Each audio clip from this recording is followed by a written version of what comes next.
Bismillahirrahmanirrahim. Assalamualaikum warahmatullahi wabarakatuh. Alhamdulillah hari ini kita masih bisa berjumpa lagi ya anak-anakku sekalian.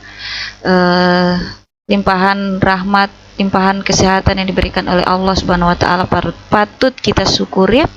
Alhamdulillahirabbil alamin. Ya, materi di mapel pemodelan perangkat lunak di hari ini kita masih dengan kompetensi dasar yang sama ya, yaitu memahami konsep pemodelan berorientasi objek dan mempresentasikan konsep pemodelan berorientasi objek.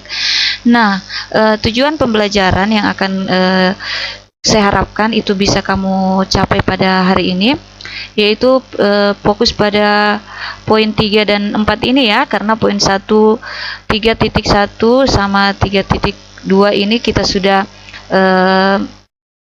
capai di pertemuan kemarin.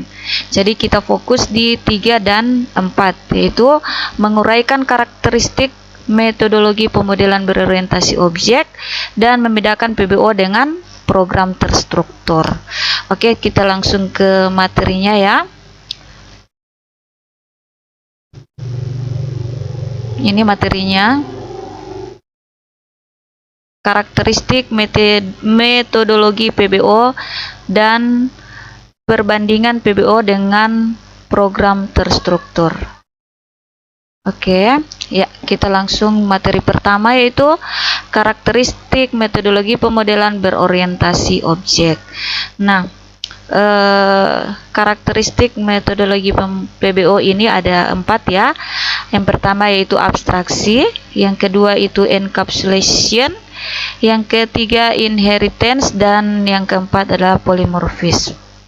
Nah, keempat karakteristik ini kita akan bahas satu persatu. Kita mulai dari yang pertama, yaitu abstraksi. Nah, apa itu abstraksi? Yaitu mengabstrakan untuk menyeleksi aspek-aspek tertentu pada suatu masalah, atau dengan kata lain, abstraksi digunakan untuk menyembunyikan kerumitan dari suatu proses. Oke, jadi abstraksi itu contohnya sudah saya tuliskan di sini supaya adik-adikku sekalian bisa lebih jelas untuk memahaminya. Misalkan pada sebuah halaman web terdapat sebuah tombol navigasi yang dapat user klik. User itu pengguna ya, misalkan yang akan kita klik. Kemudian setelah diklik, si user akan dibawa ke sebuah halaman baru. Jadi ketika kita akan mengklik satu tombol, kemudian kita dibawa ke halaman baru. Nah, tombol navigasi ini terlihat sangat simpel ya buat kita, karena hanya tinggal klik saja kita sudah ada di halaman baru. Akan tetapi tombol tersebut memiliki suatu proses di dalamnya tanpa kita tahu kode programnya. Tombol ini berfungsi untuk menyembunyikan kerumitan proses yang ada untuk menjalankan suatu proses tertentu. Jadi kita secara kasat mata, kita hanya melihat satu tombol, kita klik, kemudian kita sudah berada di halaman baru, tanpa kita tahu bahwa di balik tombol itu ada banyak kode-kode program yang kita tidak tahu ya. Jadi kita hanya tahunya mengklik satu tombol, tiba-tiba sudah ada di halaman baru. Jadi itu yang dimaksud dengan abstraksi, yaitu dimana digunakan untuk menyembunyikan kerumitan dari suatu proses. Abstraksi ini juga bisa dicontohkan di slide ini ya. Misalkan saya klik back. Oke ya, saya klik back. Ini kan sebuah tombol ya, saya klik back. Nah, dia akan kembali ke halaman utama. Nah, jadi pas kita mengklik sesuatu atau tombol, ternyata kita dibawa ke halaman baru tanpa kita ketahui bahwa di balik tombol itu ada kode-kode program yang sangat rumit. Makanya itu dikatakan bahwa abstraksi itu bisa menyembunyikan kode-kode program yang rumit. Saya contohkan lagi ini, abstraksi saya klik ya. Oke, kita langsung dibawa ke halaman baru tentang materi abstraksi. Kita back lagi, kita klik. Nah, kita dibawa lagi ke menu utamanya. Oke ya, jadi seperti itu yang dimaksud dengan abstraksi. Sekarang kita buka tombol berikut, yaitu tombol encapsulation. Oke, kita klik ya. Nah, kita sekarang berada di halaman baru, materi encapsulation. Nah, jadi encapsulation ini itu sama dengan pembungkusan. Ini bisa dibaca ya, dapat diartikan sebagai pembungkusan kelas dan apa saja yang ada di dalam kelas. Ya, jadi yang apa saja yang ada dalam kelas itu maksudnya metode dan atribut ya, yang menjadi dasar pembatasan ruang lingkup program terhadap data yang akan diproses. Oke, jadi enkapsulasi itu ibarat pembungkus data ya. Misalkan saya misalkan di sekolah kita ya, di sekolah kita SMK 5 Gorontalo, di situ kan ada jurusan RPL, TKJ, TI dan sebagainya. Nah, misalkan untuk RPL, ada kelas RPL 10 RPL, kelas 11 RPL, kelas 12 RPL. Nah, kelas-kelas itu bisa dibungkus menjadi satu atau dibungkus sekaligus sehingga dikatakan itu adalah jurusan RPL. Tapi di dalamnya ada beberapa kelas, jadi 10 RPL, 11 RPL, 12 RPL. Nah, manfaat dari enkapsulasi ini yaitu kita dapat memodifikasi kode program tanpa merusak kode program yang telah digunakan pada kelas lain. Nah, jadi kalau misalkan kelas RPL itu kan enkapsulasinya RPL kan, jadi di dalamnya ada 10 RPL, 11 RPL, 12 RPL. Nah, kalau misalkan ada kerusakan yang terjadi di RPL atau ada perombakan program di dalam RPL, itu tidak akan mengganggu program yang ada di dalam jurusan lain. Jadi kalau RPL yang dirombak, TKJ tidak akan terganggu. Jadi itu fungsi dari enkapsulasi atau pembungkusan. Oke, kita lanjut. Nah, di dalam enkapsulasi ini ada dikenal beberapa hak akses.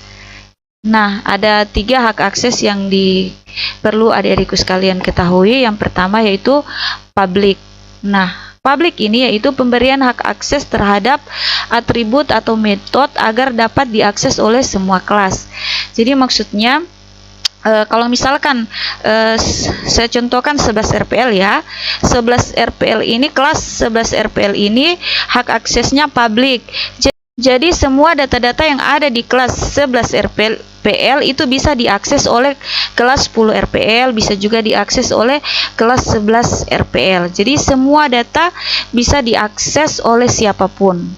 Itu kalau sifatnya atau hak aksesnya itu public. Nah, yang kedua yaitu hak akses privat. Nah, kalau privat ini pemberian hak akses terhadap atribut atau metode pada suatu kelas tertentu, maka kelas itu sendiri yang dapat mengaksesnya, tidak termasuk kelas turunan. Jadi kalau misalkan 11 RPL dikasih hak akses privat, maka yang bisa mengakses data itu adalah hanyalah anggota dari kelas 11 RPL. Jadi kelas 10 RPL, kelas 12 RPL tidak bisa mengakses data yang ada di 11 RPL. Itu kalau privat. Nah, sekarang yang ketiga yaitu protect. Nah, protect ini pemberian hak akses terhadap atribut atau metode pada suatu kelas tertentu, maka kelas itu sendiri yang dapat mengaksesnya termasuk kelas turunannya. Jadi beda sedikit dengan yang privat ya. Kalau yang privat yang bisa mengakses itu hanya kelas itu sendiri, kalau yang protect itu bisa diakses oleh kelas itu sendiri dan kelas turunannya. Oke, jadi saya harap adik-adikku sekalian bisa membedakan hak akses public, privat, dan protect itu tadi. Oke, kita lanjut ya, back. Ya, karena kita back, kita kembali ke menu utama. Oke. Yang berikut kita masuk ke yang ketiga yaitu inheritance. Ya, inheritance itu sama dengan pewarisan. Nah, kalau yang namanya pewarisan berarti ada yang diwarisi dan ada yang mewarisi dan ada yang diwarisi ya. Jadi kalau ada yang mewarisi, kelas yang mewarisi itu disebut kelas induk atau parents class atau super class atau base class. Kalau kelas yang menerima warisannya atau menerima penurunannya itu disebut kelas anak atau kelas child atau subkelas. Jadi ibaratnya di dalam rumah tangga ayah ibu adalah kelas induk atau parents class atau super class atau base class. Nah, anak-anaknya inilah yang disebut dengan kelas anak atau kelas atau subkelas atau child class. Oke?